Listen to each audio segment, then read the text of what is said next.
నూతన సంవత్సర వేడుకల సందర్భంగా సూళ్లూరుపేటలోని శ్రీ చెంగాళమ్మ పరమేశ్వరి అమ్మవారి ఆలయంలో భక్తుల కోలాహలంతో కలకలలాడింది. అమ్మవారిని దర్శించుకుంటే ఏడాది పొడవునా శుభాలు కలుగుతాయన్న నమ్మకంతో స్థానిక భక్తులతో పాటు పొరుగు రాష్ట్రాల నుంచి కూడా భక్తులు భారీగా తరలివచ్చారు.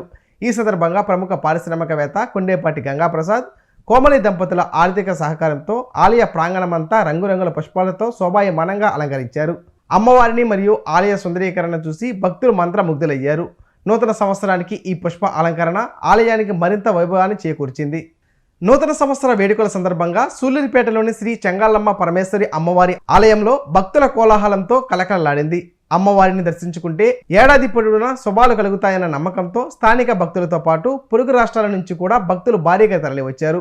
ఈ సందర్భంగా ప్రముఖ పారిశ్రామికవేత్త కొండేపాటి గంగాప్రసాద్, కోమలి దంపతుల ఆర్థిక సహకారంతో ఆలయ ప్రాంగణమంతా రంగురంగుల పుష్పాలతో శోభాయమానంగా అలంకరించారు. అమ్మవారిని మరియు ఆలయ సుందరీకరణ చూసి భక్తులు మంత్రముగ్ధులయ్యారు. నూతన సంవత్సరానికి ఈ పుష్ప అలంకరణ ఆలయానికి మరింత వైభవాన్ని చేకూర్చింది.